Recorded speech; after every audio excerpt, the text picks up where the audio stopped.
Good morning, traders. Or good evening, good afternoon, whatever it is. Let's go to regular trading hours here. Um, did Nasdaq finally rectify itself? No, it did not. Okay, I thought it might have. Regular trading hours only.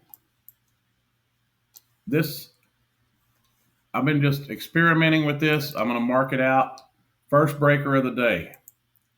This actually went up, took out pre-market high, and then we traded down for a minute, making this the last up close candle before the run down. There was a couple of little wicks here. Wasn't much of a run down, but it was, I don't know, 70. So it was a 40-point push down, making this the breaker, the first breaker of the day. And I did take a trade off of it once we validated here. I just jumped in just in time for this little thing right here to scare me off, because we did have a giant gap down here we needed to fill. But it would have ended up being a good trade. I was just going to try to aim for this high right here. And so that would have been a nice trade. But I didn't get to capitalize on it. But there's 47 points there. If you could have grabbed it. There's really no place to enter here. The only place I can see is if you put a static order there and just waited, it would have filled you on this big red candle coming down.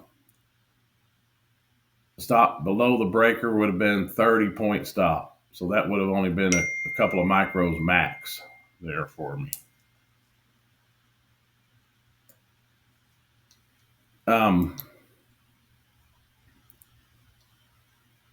Let's see. Okay, so the next one that we see is up here at the top. We had this, I mean, it's just choppy price action. I hated the price action today. I wasn't comfortable taking anything long or short. This one here probably would have been okay, but we hadn't taken any liquidity to mention. So I was really nervous. I wanted this blue line, that's a high from Friday, to be taken before I did anything. That's what I wanted to happen. I did get impatient in all of this and decided to go ahead and take a trade right here at 766. I entered right there for a push down. I didn't know how far it was going down, but I was going to let it run. I should have just taken profit here or that wick, but I didn't. And then this ripped right back up, and I ended up killing the trade with about a $40 profit. And that was, I'd taken a few others and lost, so I was in the hole already. And that was it. I was like, I'm done. I was frustrated at that point. I did not like that we didn't take this high. I was not comfortable taking a short because of that. But it would have worked out. But you would have just had to live through all this chop. I mean, it was really, really difficult if you were trading it. But that is the breaker, respected, not clean. 1, 2, 3, 4 touches before it finally fell out of bed and it finally went down and took the low of the day. So on the last push, you could have gotten in right here and then made some money without a whole lot of sweat. This was nothing but stress for me anyway. And then we had this anomaly here where this candle started forming at 2:38 New York time, 1:38 Texas time, and we never went any further on the chart from there. But this little breaker right here did produce a little bit of opportunity to the upside. Let's look at it over here. Let's do a 1 minute.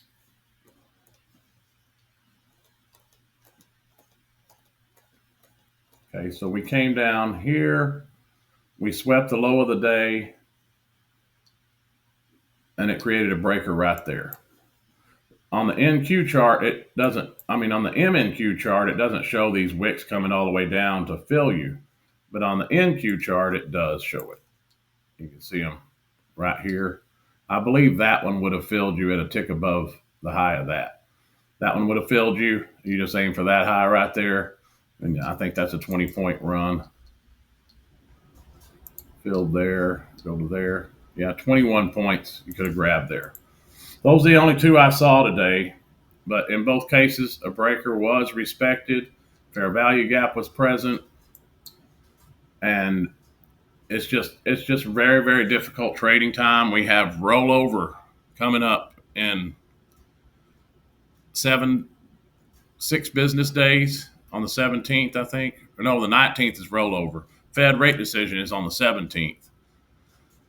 And so those two things are major, major market events that are going to affect price delivery. That's why we're seeing so much chop. The one thing I can say about this Monday, even though it is not clean, it is much better than last Monday. Last Monday was nothing but high resistance, and I hated that day. But there were some opportunities today. I just didn't have the intestinal fortitude to take advantage of them. There are just too many things working against one another here for it to be something I would consider uh, a trade I could hold with confidence. So I did take a few, was not confident in them, killed them quick. If I got down, I killed them real quick, and it just I just didn't feel comfortable with anything I took today. So that was my day. No success to report for sure. And I may be that way. I might not trade again till October. I don't know. But I would imagine I'll probably try to take a few trades, but I'm not confident in the price action right now for sure. We do have a couple of big news stories. I think this week will be relatively normal.